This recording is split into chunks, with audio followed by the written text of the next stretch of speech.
colors of the horizon. Chapter 1. The Beginning.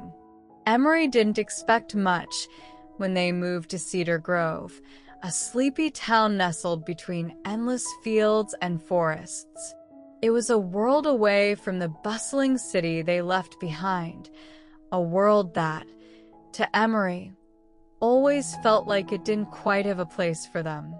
But here, amidst the quiet hum of cicadas and the golden sunsets that seemed to stretch for miles, there was an unfamiliar sense of possibility.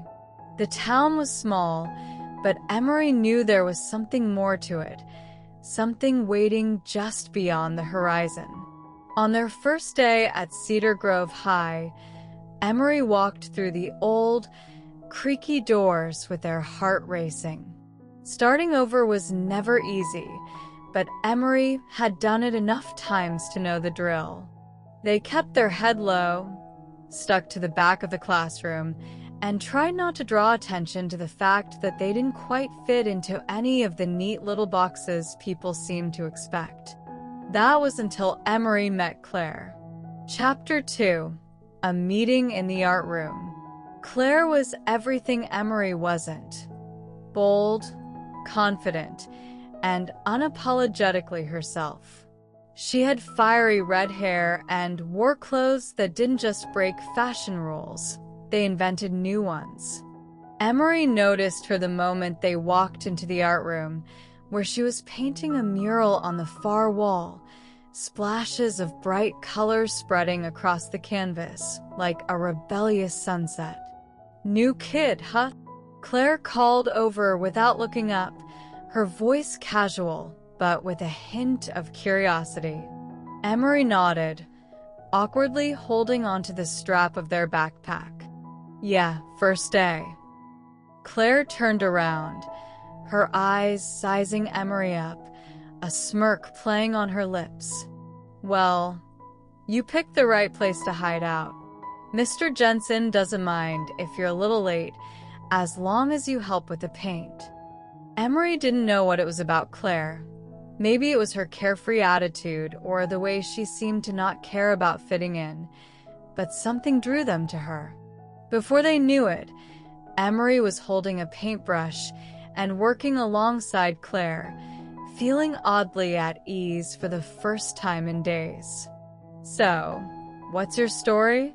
Claire asked after a while, as they worked on different parts of the mural. "You don't seem like the typical Cedar Grove transplant." Emery hesitated.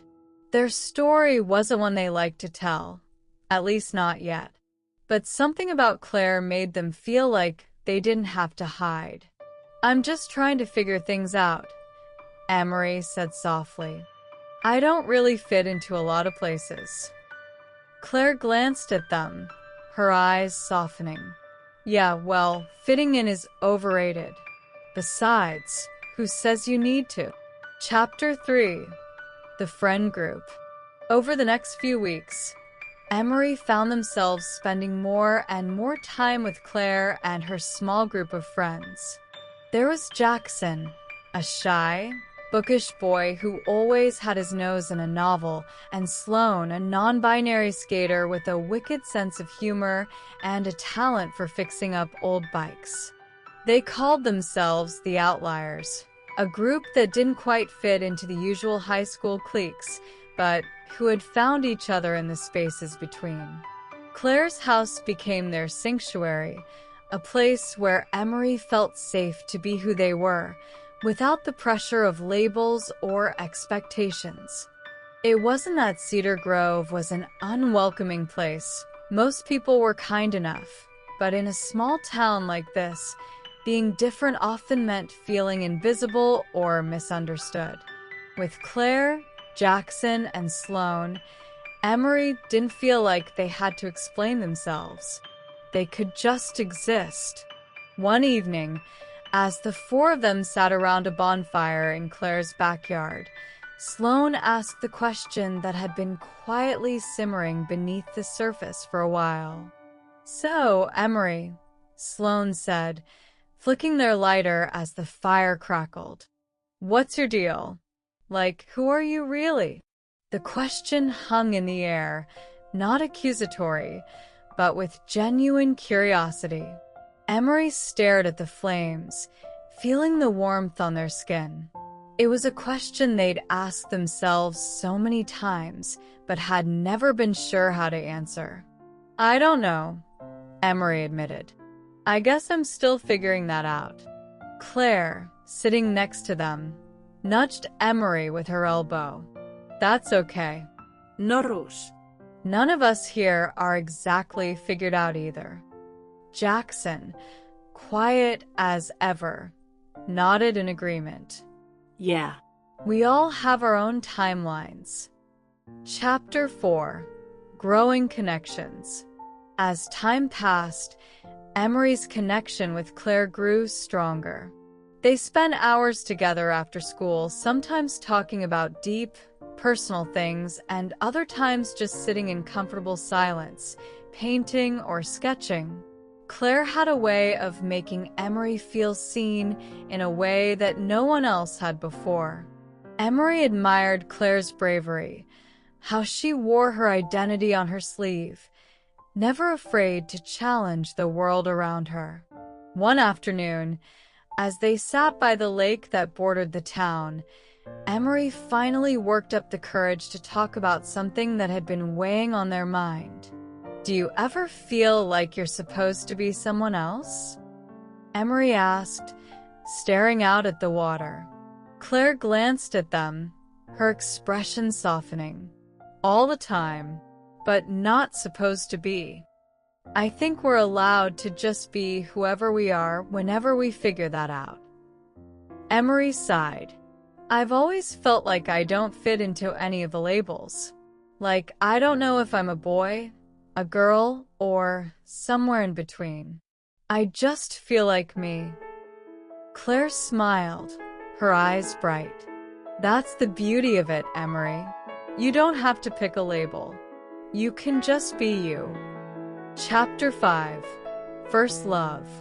As the weeks rolled into months, something else began to bloom between Emery and Claire. It started with lingering glances, small touches, and moments that felt electric, like the world had shrunk to just the two of them. Claire was the first to acknowledge it, of course, never one to shy away from speaking her mind. You know, she said one night, as they lay on her roof, staring up at the stars. I think I might have a thing for you. Emery's heart skipped a beat. Yeah, they asked, feeling their cheeks warm. Claire turned her head to look at them, her smile playful but genuine. Yeah. And I think you might feel the same way. Emery laughed softly, their nervousness fading. Maybe. I guess I've never really done this before. Neither have I, Claire admitted, reaching out to hold Emery's hand. But I think we'll figure it out together. Chapter 6: Coming Out. For Emery, coming to terms with their identity was one thing, but coming out to their parents was another. They had always feared the conversation.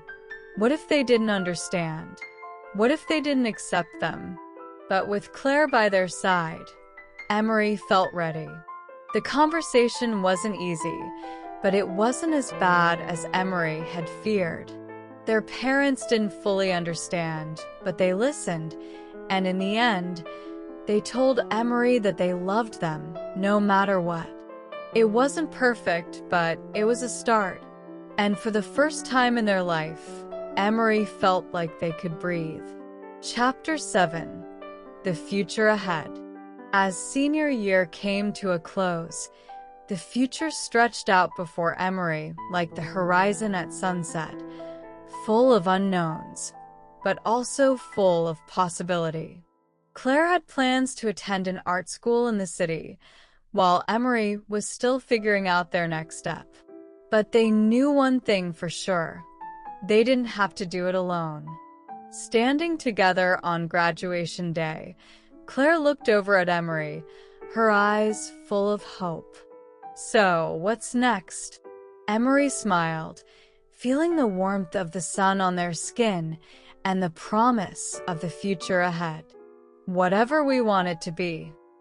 And as they walked off into the sunset, hand in hand, Emery knew that no matter where life took them, they would always have a place to belong.